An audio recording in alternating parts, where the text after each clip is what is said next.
And today's lecture is on anxiety and related disorders. This is one of the most common families of disorders that is seen in the US. First question we have is, in what ways can anxiety be helpful? And what are the differences between adaptive and maladaptive anxiety? So those get to be our discussion questions, and we are going to get to them in a few minutes.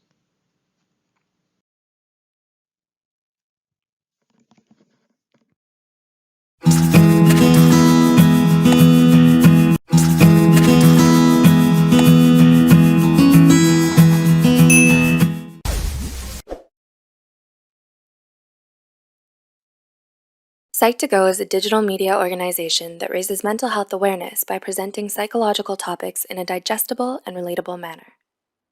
Please share our content with those who need it. You know that feeling when your stomach drops, when you ride a roller coaster that's just about to fall over the edge? Or feeling your heart beat widely against your ribs so loud you can almost hear it? That's what anxiety feels like, and a lot of people all over the world struggle with it most of their lives. According to a recent survey by the National Institute of Mental Health, it's the most common mental illness, with over 40 billion adults in the US alone being diagnosed every year.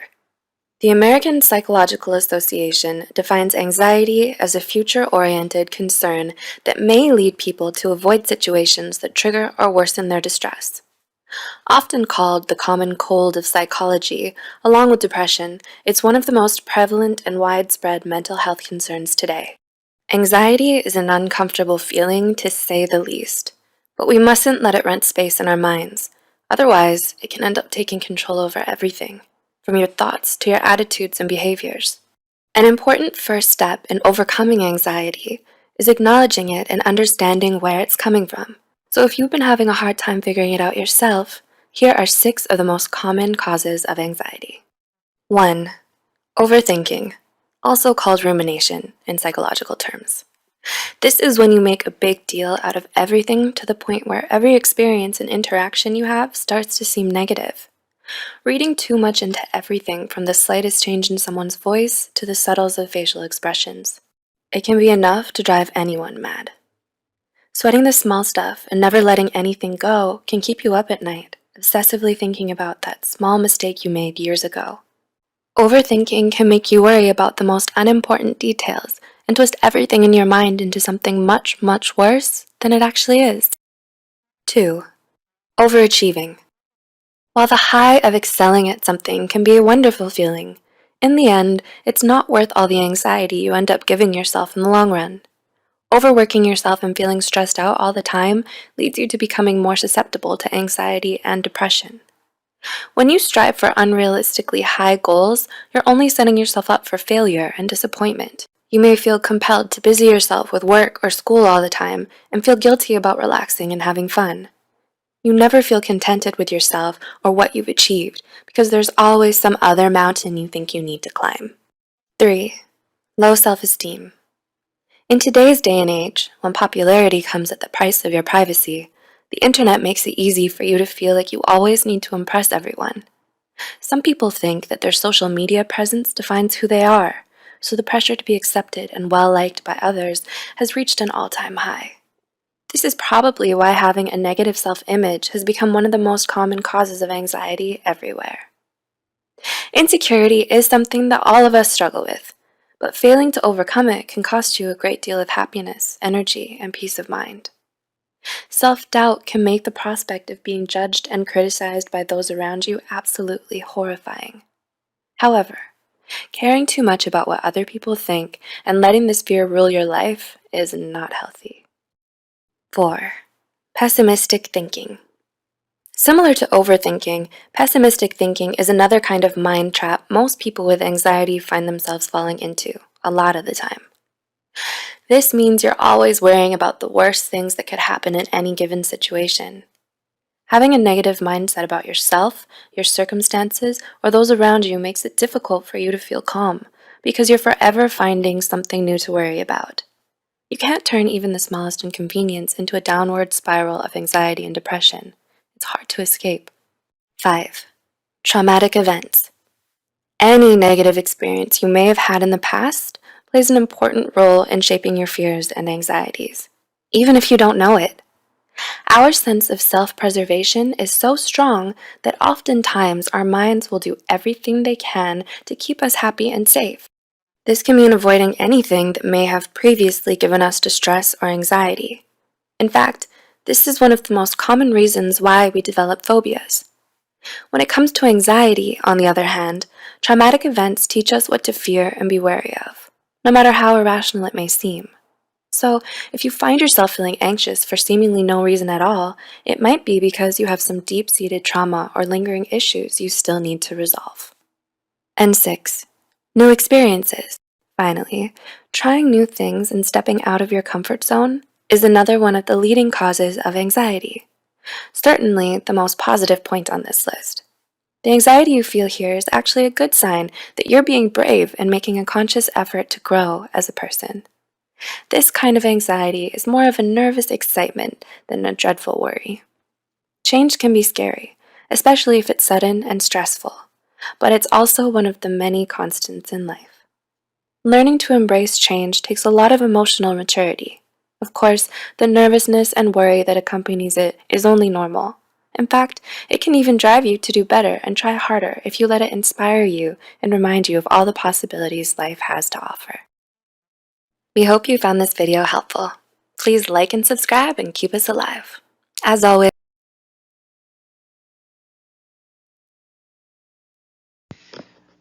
So, and there are many more causes of anxiety, but those are at least a few of the overviews, certainly very, very common ones. And we're going to get into some of these in just a second. But of course, first comes the joke. You know, being a comedian is really bad for my anxiety. Whenever I'm on stage, people keep laughing at me. Anyway, sorry, I couldn't resist. One of the most common models of anxiety that we're currently working with today is this triple vulnerability model. And basically what it says is that we have a few different things here. Certainly there could be a biological reason for anxiety.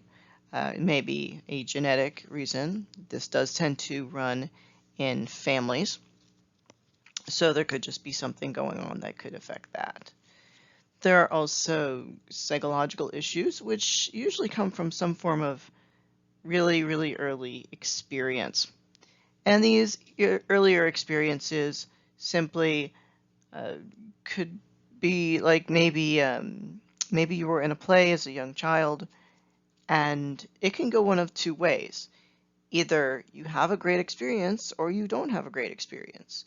If people laughed at you and something horrendous happened in that way, you might develop stage fright and never want to do anything like that again.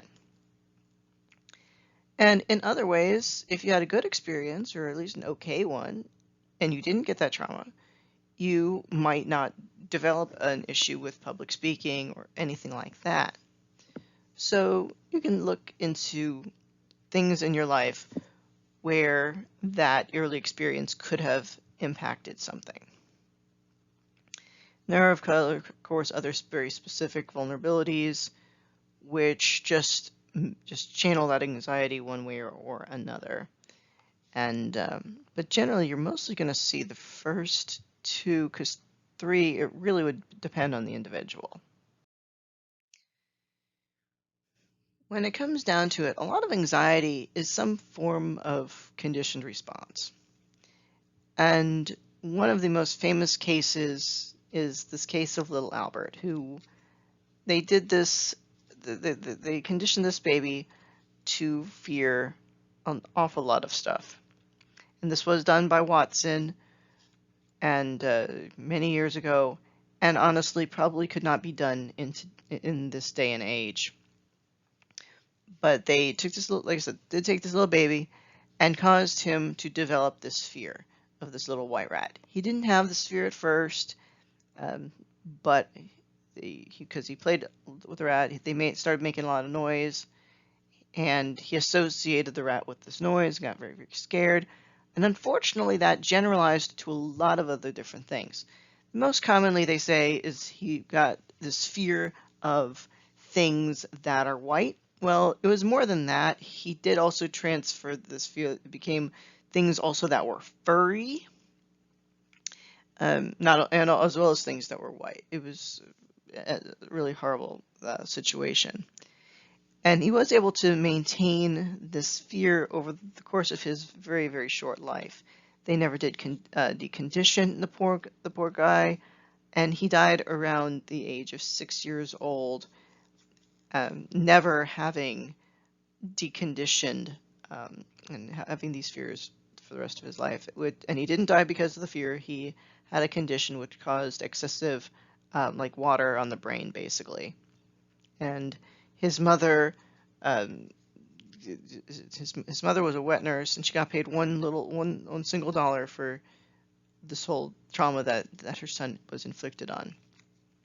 And ironically, Watson did continue this experiment, and the only reason it stopped is because he was caught having an affair with a graduate student or something like that, and he was kicked out of the university. Otherwise, he would still have been having this thing. But we're going to go and see a little video of what they really did to poor little Albert, whose real name was actually Robert, so it wasn't even Albert.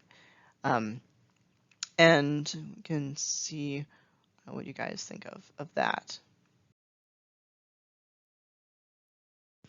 And we do lose audio for a little bit too, so just be aware of that. In the early part of the 20th century, psychologist John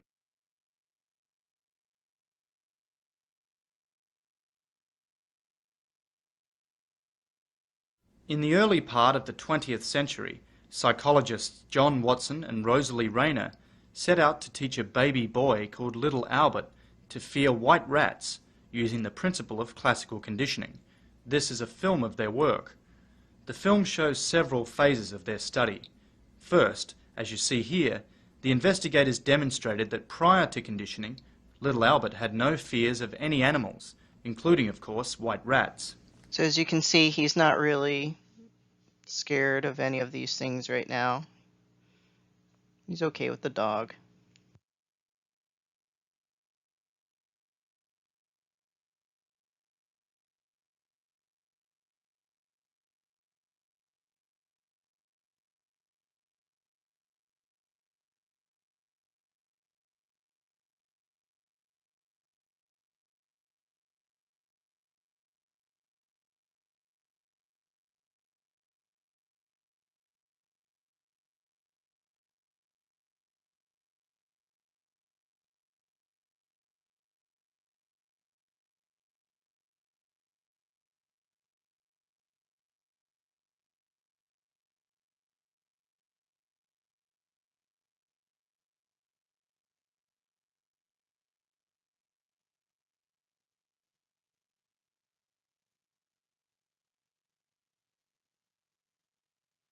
Watson and Rayner then sought to teach Albert to fear white rats through classical conditioning.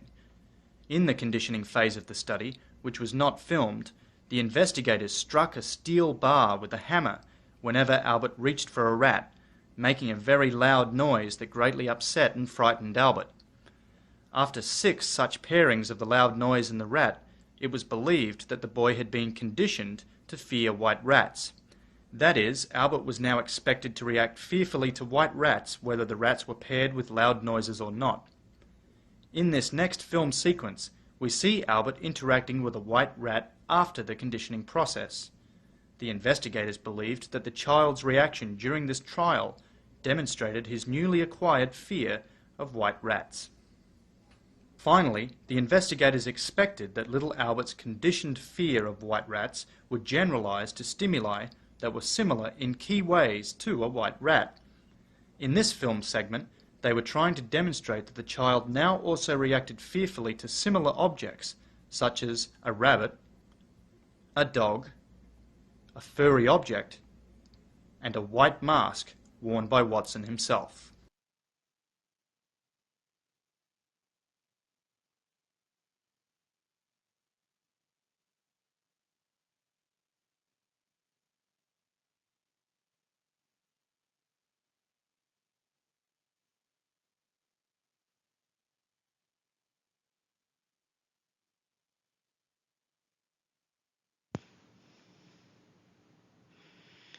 So I'm also assuming that that one thing that kind of looked like a pillow, I'm kind of assuming that that may have been like some type of fuzzy pillow, and that might have been why he was reacting to that one as well.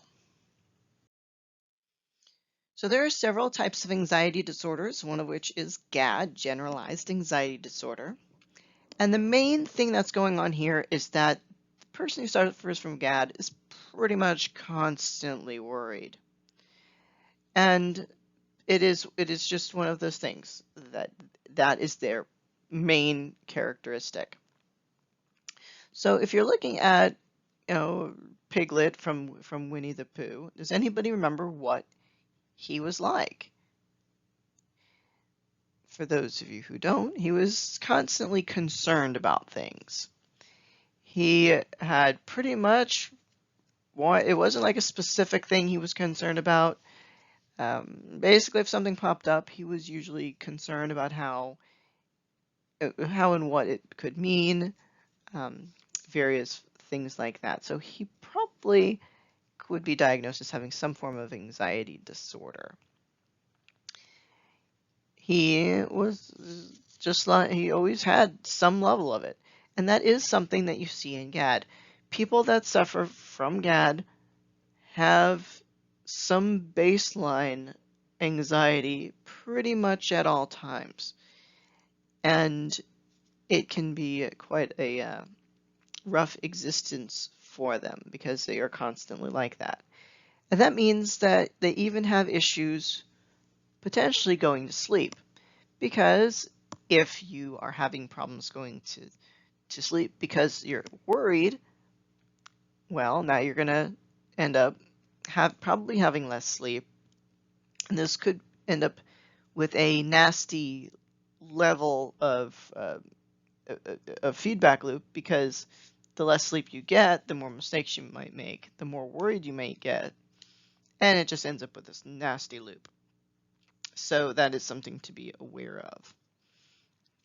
These people do tend to be a lot more sensitive to things that are around them because they're always aware, and they're always vigilant about trying to fix whatever is going on. And unfortunately, this vigilance also can cause a feedback loop, because they're much more sensitive and they know what could be coming. They could easily sit there and say, okay, well, I'm going to do this so that doesn't happen, so I will be prepared. And then when whatever it is doesn't happen, well, of course not, because I was prepared for it. And this can, of course, also lead into a feedback loop as well. That's what this whole thing is. If nothing bad gets happened, it's because, well, I helped. I fixed it. It didn't, because I was so vigilant. It just, of course, it's because I helped it. And this, like I said, can make it worse. So panic disorder and agoraphobia. First of all, let me just point out, agoraphobia is basically this fear of being outside. It actually comes from a reference to a Greek marketplace. So it's actually like fear of the markets or something like that. But there is certainly a time where it's okay to be a little agoraphobic, like with COVID. It's kind of understandable. But for the most part, this is considered a real problematic situation, which is very much linked to things like panic disorders. You can have also panic disorders separate as well, but these two do tend to be linked. So my first question for you guys is, what type of physical sensation do you feel, or would you feel, if you were in a near-miss car accident? So somebody spun around and almost hit someone.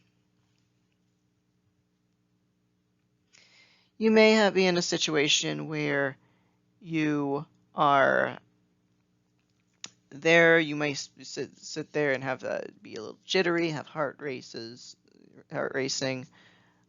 anything like that. Those are all possibilities as well. Quick breathing, all of those type of things. there may additionally be other things as well.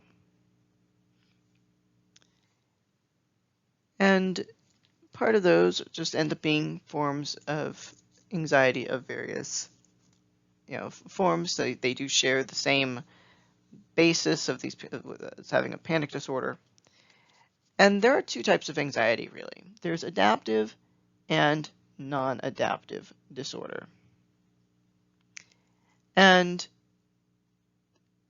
the difference between these two things is that, one, adaptive will tend to be noticeable and probably is coming up in a good situation where, or I shouldn't say a good situation, a very obvious situation where there could be an issue. Meanwhile, maladaptive is, first of all, maybe not noticeable unless you're with somebody who you're very, very close with. They might notice it. And usually it's not very helpful in your particular area, in whatever situation just occurred. Now, agoraphobia does rely on a lot of these cues. I do have a friend who has really bad agoraphobia. She, in fact, just came out of the hospital. She's been in the hospital 2 months. Previous to that, she hadn't left her house in literally a couple of years. Quite literally, I asked her. And the thing is that cues, these whole things of cues, and as they link to agoraphobia, there's something out there that's triggering these people. For example, my dear friend was a rather large girl, and she was every time she walked out, she felt that people were judging her because of her size. Because she was like 400 pounds at one point. And people judging her did cause her to have these weird forms of panic. Now, people judging you is really not necessarily a dangerous situation for the most part, especially not for a white 400-pound white woman. It's not super dangerous if they make fun of her weight. It's just not. But to her it was, and she did have this nasty panic attack. And this led to a lot of problems. She can't find any other employment because she can't leave the house. She's stuck on this really, really bad job that she has where her son, within 2 months of working at Walgreens, made more money than she did. They take advantage of the fact she can't leave her house to give her more additional panic attacks because she'll never leave the computer. She wanted to go become a licensed social worker. She can't go out and get internships. She became a medical transcriptionist or something or medical builder or something like that. She can't do her internship because she can't leave the house. So she has this massive, massive functional impairment, basically all because of things like this. And here is an example of maladaptive anxiety as this poor gentleman experiences a panic attack on national television. And next tonight, something different. Imagine millions of people watch your life come unglued. An all-out panic attack. And next tonight, something different. Imagine millions of people watch your life come unglued. An all-out panic attack on TV. It happened to our Dan Harris, but his journey of discovery brought back some lessons for all of us about our lives, too, and he's telling us about it tonight, Dan. Hi, Diane. This is a very personal story, as you know, because you were right there when it all started. Sometimes there are things holding us back from being happy, and we're not aware of it until life hits us over the head with a frying pan. And that is what happened to me. From ABC News, this is Good Morning America. Welcome to the most embarrassing day of my life. We're going to go now to Dan Harris, who's at the news desk. Dan. Good morning, Charlie and Diane. Thank you. This is me 10 years ago. And the reason this is the most embarrassing day of my life is not that it looks like I've been attacked by a blow dryer and a can of hairspray. No, it's that I am about to freak out on national television. Health news now. One of the world's most commonly prescribed medications may be providing a big bonus. Researchers report people who take cholesterol-lowering drugs called statins for at least 5 years may also lower their risk for cancer. but it's too early to prescribe statins slowly for cancer production. At this point, I realize I'm helpless, so I bail right in the middle. That does it for news. We're going to go back now to Robin and Charlie. All right, thanks very much, Dan Harris at the news desk with some of the headlines of the morning. Want to go to Tony Perkins now. Once the fear subsided, humiliation rushed in. I knew with rock-solid certainty that I had just had a panic attack on national television. So why would I tell you this very embarrassing story? Because that on-air meltdown was the culmination of something that had been building for years, something I never stopped to address.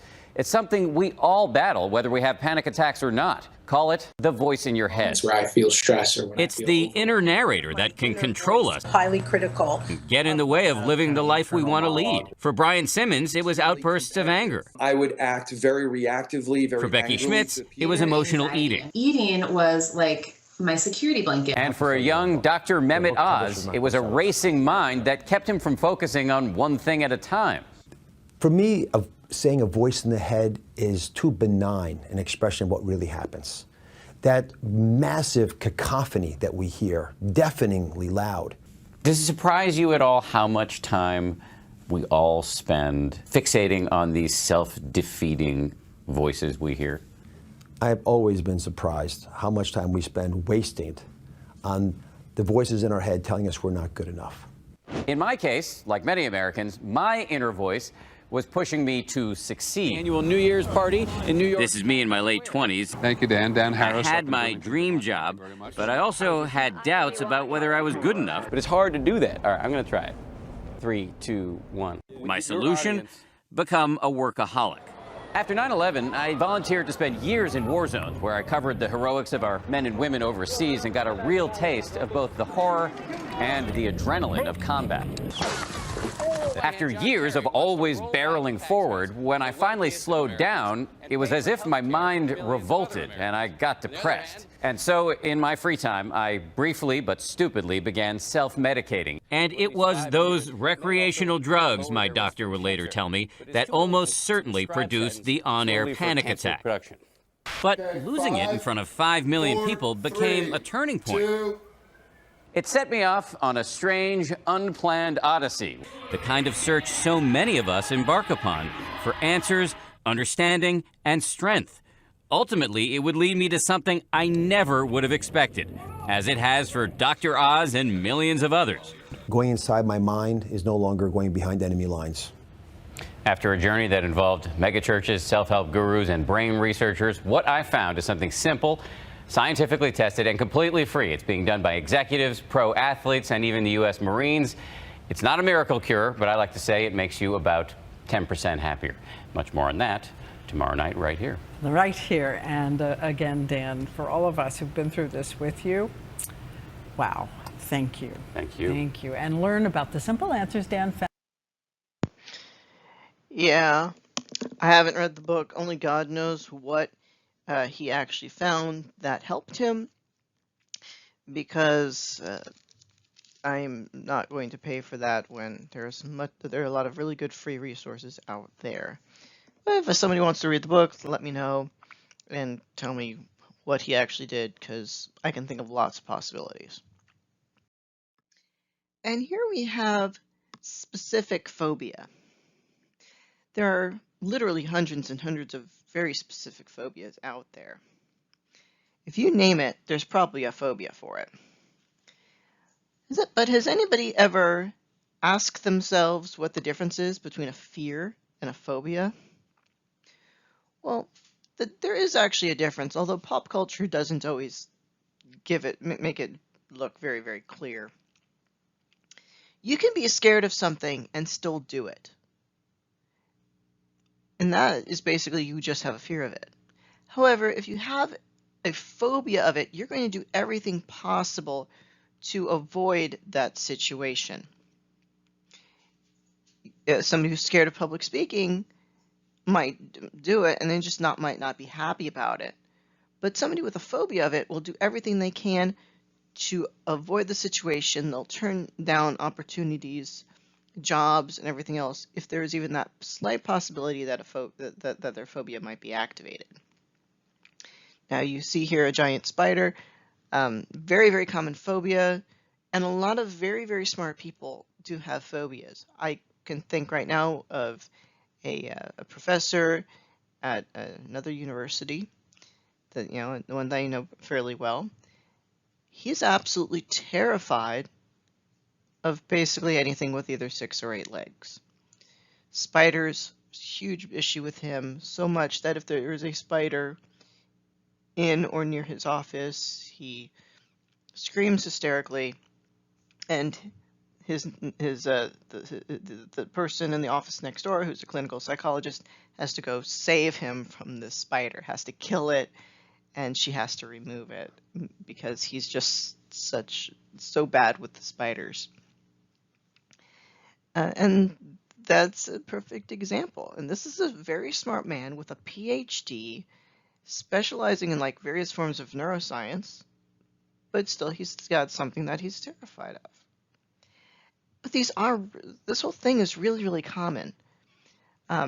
It's also very common to be passed down. How much of this is genetic is hard to say, but it doesn't have to be, because there could be a situation where you, as a little kid, get so traumatized by hearing maybe your mother scream about whatever it is, that you start to associate that, and now you've inherited the same phobia that she had, even though you never had the initial issue.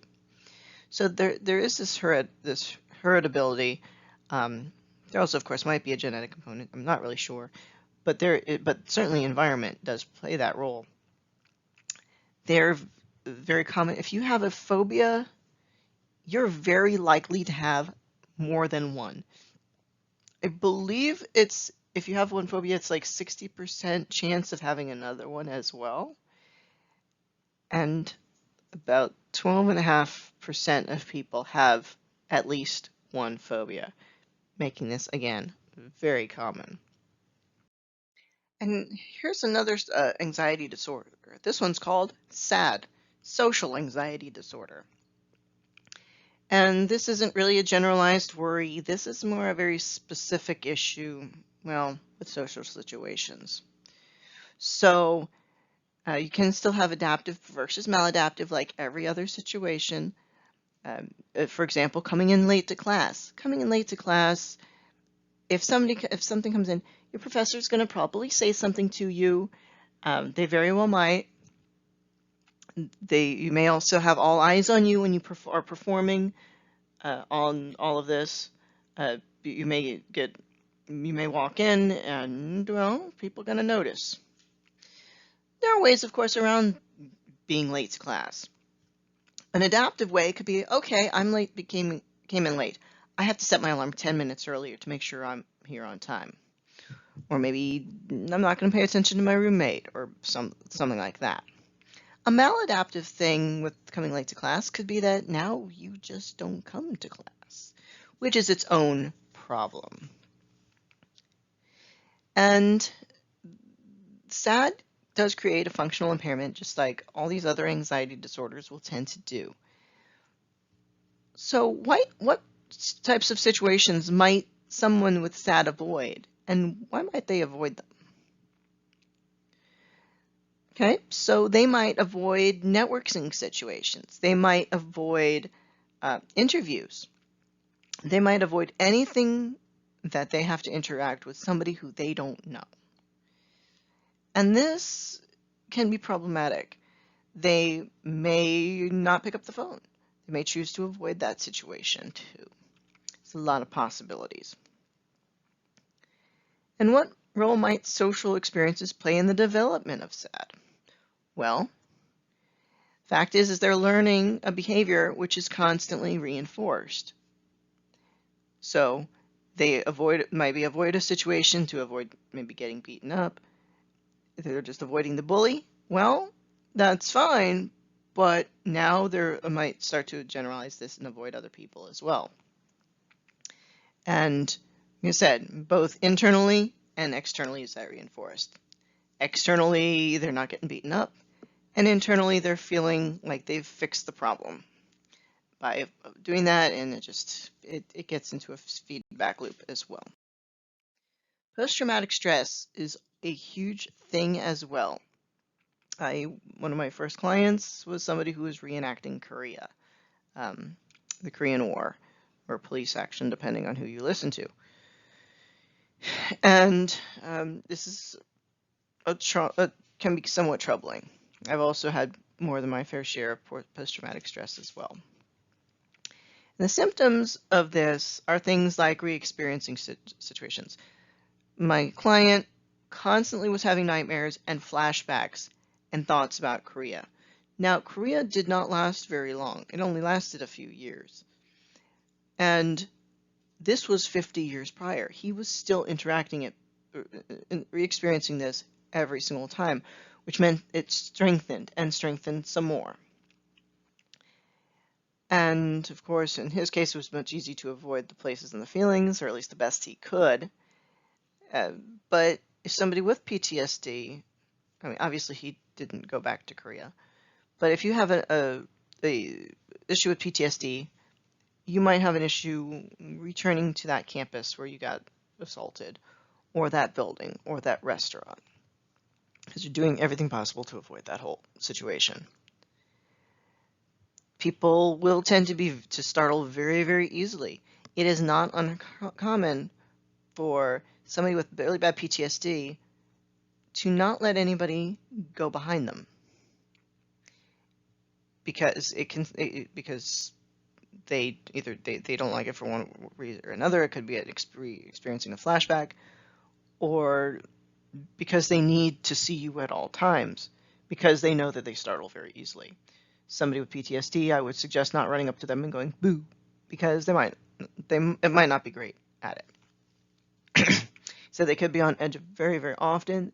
And again, like so many of these other anxiety disorders, difficulty sleeping is very common. So how might some of these symptoms of PTSD be adaptive in a combat zone? Well, if somebody's trying to kill you, it probably is a good idea to be very aware. Have challenges sleeping might be great. You might be being on edge might end up saving your life. When do they become maladaptive? They will tend to become maladaptive when you're out of the situation. When you're back home in civilian life, hopefully you won't need to be on edge all the time. But this isn't just people in the military. First responders all get it, so it's not just the military.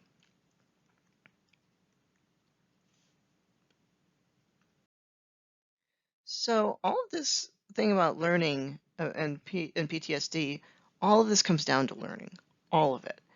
And basically what happens is there's a trauma. It could be whatever trauma it could be. It could be watching your friend get killed. It could be a rape. It could be whatever it is. And you're learning that the world sucks. The world is dangerous. The world is trying to hurt you. That's what you learn. And you learn that pretty quickly. But all of this leads to being very, very vigilant, trying to protect yourself. So a rape survivor might be very, very aware of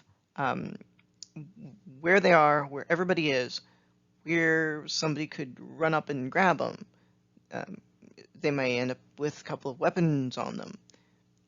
And just being very, very aware of those dark spaces where there could be somebody there hiding.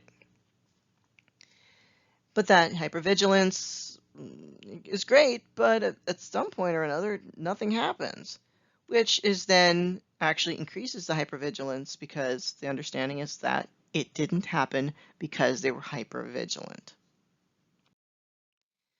So we also have stuff like obsessive-compulsive disorders, which is an anxiety disorder. This is one my father suffers from, and as well as my grandmother did at one point. So basically, we have a situation where you may have a lot of strange thoughts. It may be perfectly normal, maybe problematic, depending. Like nowadays, people are washing their hands 5 million times. That can be perfectly normal. If you're in a situation where you might have a virus running around. That's probably fine to do.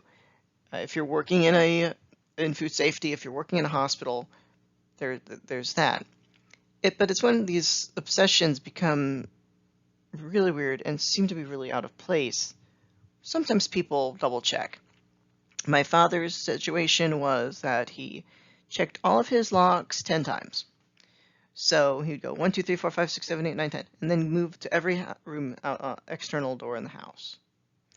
And I know where he came from. He at one point was robbed, and I'm probably pretty sure that's where that came from. But once he starts, he couldn't stop. So, and that's exactly what happens. His OCD caused that thing get stuck, and it just kept going and going and going. And didn't have to be that particular issue or any particular issue. We're going to show about living with OCD in just a minute, but you can, with this, have challenges with your thoughts. And when we show Howie Mandel with living with OCD, you're going to see how much that he really does suffer. And his is way worse than a lot of other people. And at least he's very, very out about this now. They actually tricked him into being out about that. He was on like Howard Stern where he accidentally said something, and that didn't necessarily go over so well, but it was like ripping off the Band-Aid, and now he's very, very out there and open about issues. But all of these thoughts that he has does create a change in how he acts in order to get through his day. So let's see how Howie lives with OCD. And I did pick Howie because if I did Mark Summers from Double Dare, a whole bunch of people probably wouldn't. It is a crippling and mysterious disease that makes everyday life a minefield for some 5 million Americans. OCD, or Obsessive-Compulsive Disorder. And one of those people is superstar comedian Howie Mandel. On stage, he makes millions of people laugh, but off stage, he can't shake hands with them, or touch a doorknob, or a glass, or even be with his own family at times. Here's David Muir. It's 7 o'clock in the morning, and Howie Mandel arrives at the set of Deal or No Deal. First trick of the day. Almost immediately, glimpses of the Howie Mandel that he's kept secret for most of his career. Handrails are my enemy. I never go near a handrail.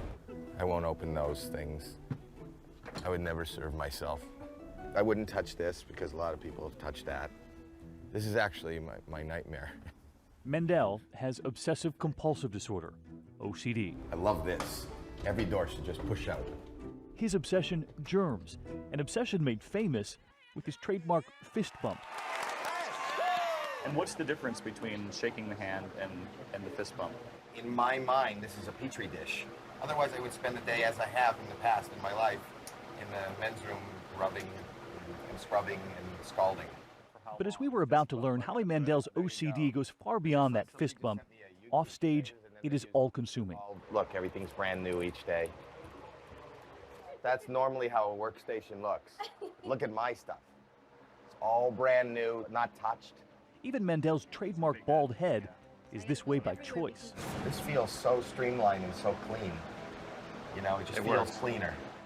Not even 8:30 in the morning, and we've barely scratched the surface. Mandel has written a new book called Here's the Deal, Don't Touch Me, revealing his at times crippling struggle with OCD. It's uncomfortable, and it's hard, and it's somewhat embarrassing. There were many times when I wanted to back out. I'm not somebody who sits down with strangers as I sit here. We go way back. But it's not only you, it's them. Mandel's fans would never know just how deep it goes. Until now, the audience had only heard this. Howie Mandel does not shake hands, okay?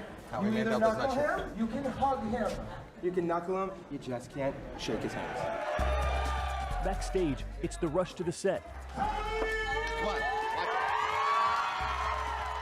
Howie Mandel has been on stage for 30 years now, first making his mark as a manic young comic from Toronto. What? There would be more than 20 appearances on The Tonight Show with Johnny Carson. I've been carrying this for about 2 months now. It's a lucky rabbi's foot. See, a lot of folks would think that's what would set off a panic attack, is sitting next to Johnny Carson, your idol. That's totally different than the fear that OCD injects into my life, which is terror. He would go on to star in the TV drama St. Elsewhere. That's Dr. Twerp to you. He was the voice of Gizmo in Gremlins. And Bobby in Bobby's World. I don't think you should plug that in. His daytime talk show. Here's Howie. It had a short run. Years went by, and then just as he considered bowing out of show business altogether, the phone call that he first considered an insult. Your wife called this one, though, right? Yeah, my wife said take it, take the deal. Mandel tells us he never could have predicted the show's success, an audience of nearly 20 million viewers an episode.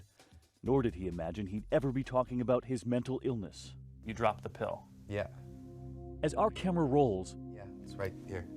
He drops the one anxiety pill he'd brought with him to the set. I don't want you to touch the floor, and I won't touch the floor. I mean, now it's coming off like crazy. But why? I'm not going to take it. To this day, Mandel is in therapy and on medication for the anxiety that comes with his OCD. He won't say which kind because he knows the millions of adults suffering from OCD are also looking for a cure-all. For him, this latest medication came after working with his own doctor and therapist. But you only brought one pill from the hotel. Yeah. So that means you'll go without it rather than have the one pill that you have. Right. This is precisely the kind of moment Howie Mandel kept secret for so many years, until he let it slip, his battle against OCD on The Howard Stern Show. You know, I've got a germ fetish. What is your big fear? You're going to get disease? You're going to get sick? Yeah. Did you want to take it back immediately? It was devastating to me. You know, I was incredibly embarrassed, and I thought I had humiliated my family, and I thought that this is going to be the end of my career because people are going to know that I do have mental health issues. It was like, what have I just done? What did I do? What did I do? It wasn't funny. It wasn't funny, but it was real. And like the 40 million American adults who suffer from anxiety disorders, Mandel's began when he was just a child. He remembers as far back as 6 years old. They would make fun of me because I couldn't tie my shoes. Well, I could, but I didn't want to touch it. But I don't want to say I'm afraid to touch it because it's dirty, so I didn't. The battle in his mind was constant. I had like a fight going on inside. Like I got to wash my hands, or I feel filthy, or I haven't spent enough time in the shower, or there's something still crawling on me. There wasn't really a point in living anymore.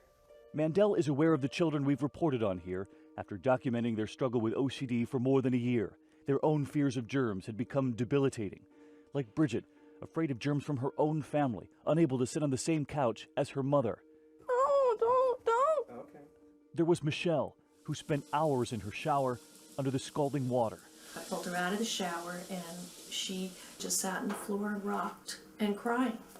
And there was Rocco, who begs his mother to reassure him every day that he won't get sick at school. Mom, you're not. Honey, I don't know what you're saying. I don't remember what I said about the day. You'll have a great day. Why do you do this? I said a couple things. Mandel sees himself in those children. He said he was an outcast in school, his humor out of bounds. Expelled from high school, he never finished. But he would find the stage a place for his comedy, and a young woman who found his brand of humor charming. 30 years later, she sits beside him as his wife, and both remember the title of his first featured act. Borderline psychotic. When you look back at that marquee... How did they know? Yeah, exactly. Do you remember the first time you saw the rubber glove? Yes. I thought he was nuts. Like, what? But I thought it was hysterical.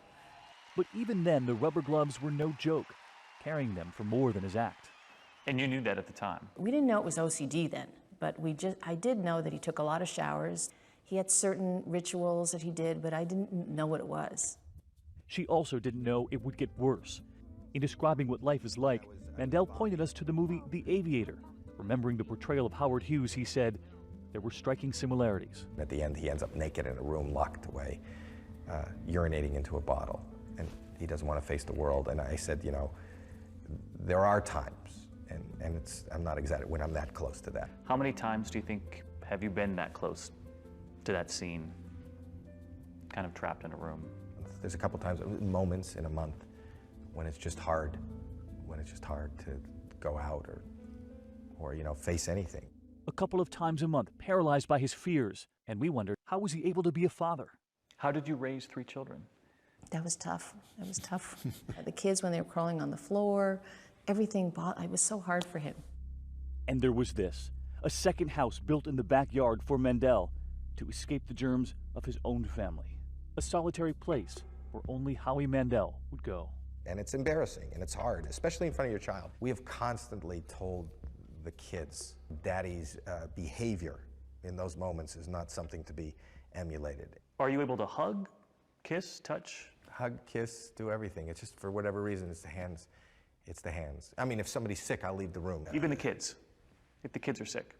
Yeah, well, if the kids are sick, I'll put on a mask. Or my wife's sick, I won't sleep in the same room, and I don't eat in the same room. I care for them, and I'll be there, but it's You'll hard. be there down the hall. Down the hall. You wonder if the kids thought you were a surgeon at one point. Right.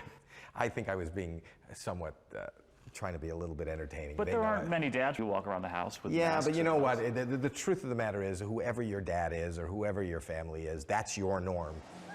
As parents, they chronicled the family trips, but the whole story was never captured on video. Look over here, Jackie. My daughter was a teenager, and she crossed her leg, and the bottom of her shoe touched his leg. And we were like halfway to the airport, and he started saying, "You got to take me home," because that was on the floor, and the floor is dirty, and it touched his pants, and think about the germs on his leg.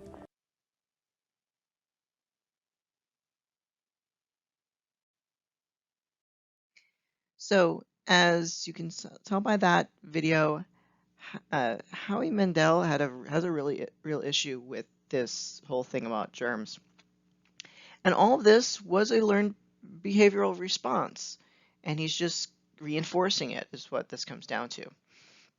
So he has a strange thought, although you can argue that maybe being concerned about germs in this day and age is concerning, but he has had this for an extreme for a very, very long amount of time. He became just obsessed with those germs, which causes him to have issues with anxiety, excessive anxiety. Sometimes he has his panic attacks because of things like that. But all of his anxiety is leading to changes in his behavior. Things like not being able to feed himself. Things like not being able to shake hands, just doing that little fist bump. All those things. And these things make him feel better, which just, again, continues this feedback loop. And that's how this goes. It just keeps getting reinforced and can be challenging to end. So the treatment for all of these various anxiety disorders, there are a variety. The first one is medications. Medications will tend to act fairly quickly. Klonopin, for example, is one that usually is taken for anxiety, for performance anxiety specifically. That can act within 15 minutes to 30 minutes. There are other ones you can take that are much longer lasting, because it's active for like half an hour to an hour or something like that, although the half-life is very long. But it just only has a certain amount of time that actually does anything. You can take other type of medication, such as stuff like Xanax, which is much longer lasting, which is something like that is probably what Howie was taking, which unfortunately dropped on the floor, which he couldn't touch. So therapy can have some really great outcomes depending on what type of therapist you're doing, what the severity. Working these two things in combination together really it will tend to do very, very well. So therapy can produce some excellent outcomes. And he's been a therapist for a number of years. Of course, another option is hypnosis. And you can do this, either stage hypnotist can do it, or a hypnotherapist can do it as a part of standard therapy. And since we've already kind of picking on Howie, there was another situation where Howie got some unexpected treatment for his handshaking. And let's go look at that.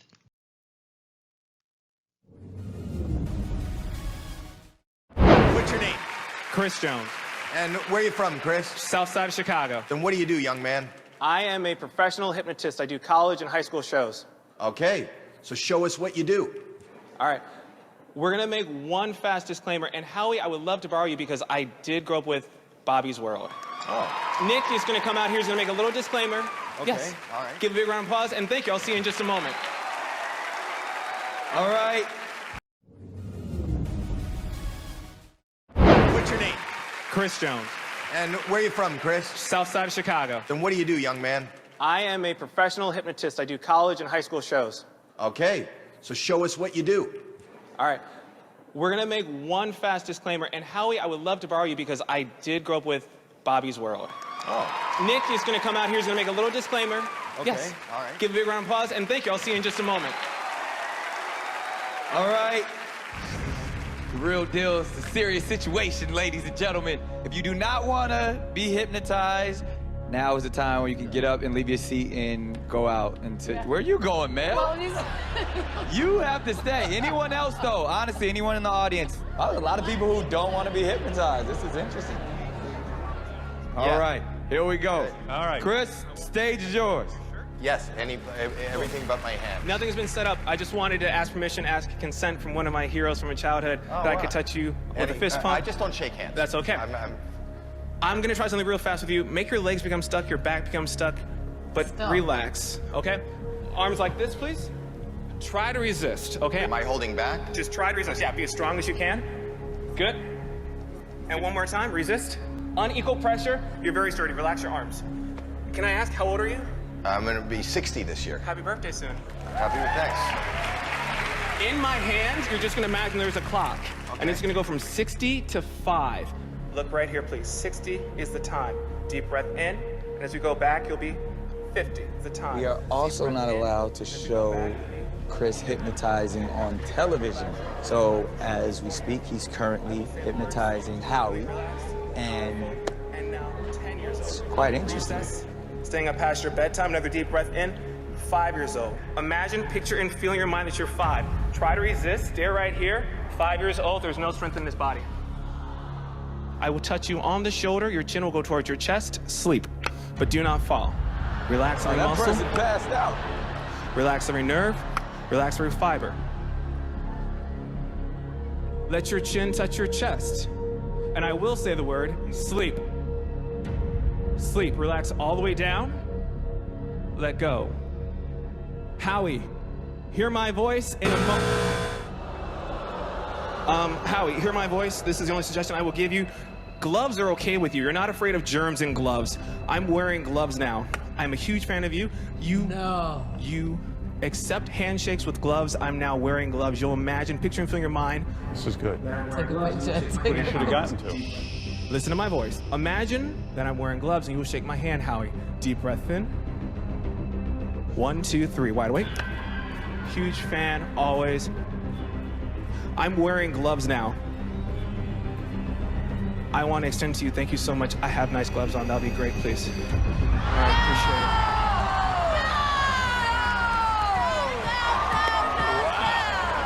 it. Let your legs become stuck, your back become stuck. Go to sleep. Yeah, you rock. Howie, hear my voice. You'll be alert, aware, and fully refreshed. 1, 2, and 3. Wide awake. Give them a big round of applause. Howie, wide awake. Thank you so much, Howie. Thank you so much for all of your time. Appreciate that. Good game, sport. That's it. Take your time, though, please. I can't believe it. Do you know what you just did? No. What'd I do? Can I tell him what he did? Absolutely. All right, I'm going to tell Howie, what I saw up there was, for the first time in a long time, you were able to shake his hand, and he is With a not glove. wearing a glove. No, he did He's not. not. He was. You were wearing a glove? No, he wasn't. No. Are you being serious? He hypnotized I'm you to really think it. sorry to trick your mind. So you shook hands twice. Effortlessly. Like he put his hand out and you shook it Well, twice. he shook his hand. Can you not do something so he will not have this problem anymore going forward with your snipping? You shook hands. That would be so awesome.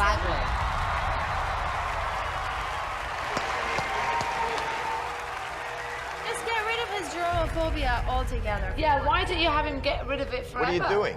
This is a note and paper. Is it okay I give you paper? I can handle Do me it. a favor, sit all the way back in the chair. Okay. Hold that, and then we're gonna ask you to, that's to you, read that out loud to yourself. Go to sleep. Shut up.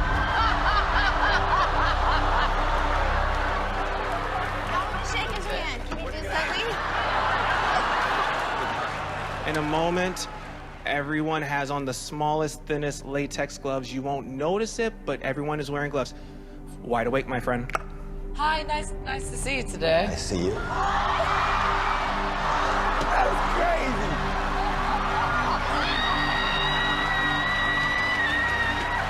No.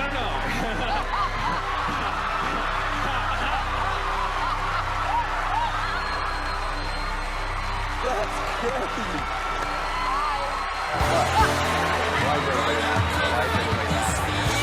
Why is everybody laughing? Tell me why everybody's laughing. Tell me why everybody's laughing. Because you're the greatest comedian. You're a great comedian. Because we love you. Howie just asked me, why is everyone laughing? And I said, because he's a great comedian. Isn't he? A big round of applause for Howie. Hey, Howie, big round of applause. Great comedian.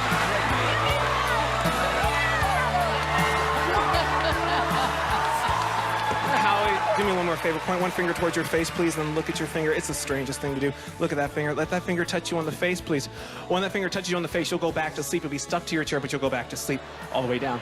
The judges might have shaken your hands, but they were very, very clean, and they did. I have to confess, I went to the bathroom, and I forgot.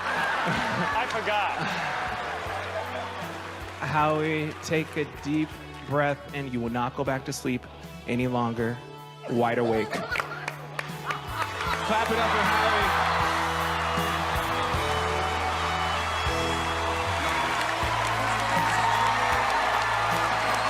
Listen, I could sit here all day with you. I was thoroughly entertained. I hit the X. I apologize. It just took so long to build up, but I say yes. I'm the first vote. I would like to put you through. Howie, what do you say? Yes? I don't know. You don't know?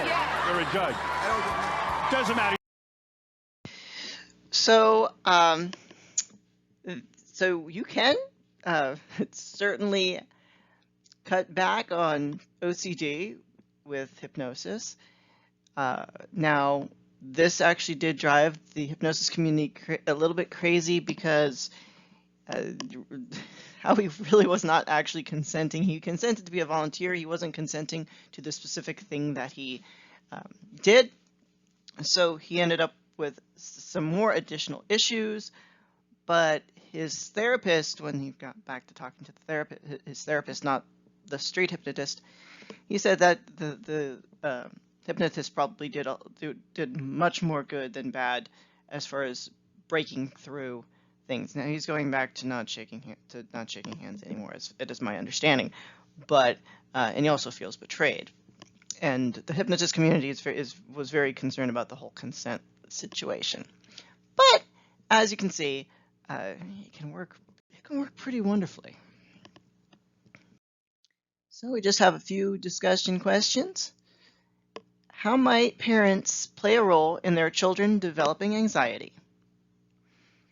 Anxiety is one of the most common disorders of childhood, comparable to numbers of other common disorders like ADHD. Why might parents and school administrators not take this as seriously? And as always, if you have any questions, please feel free to drop me an email, send me a message, and I will try to help you out. Bye.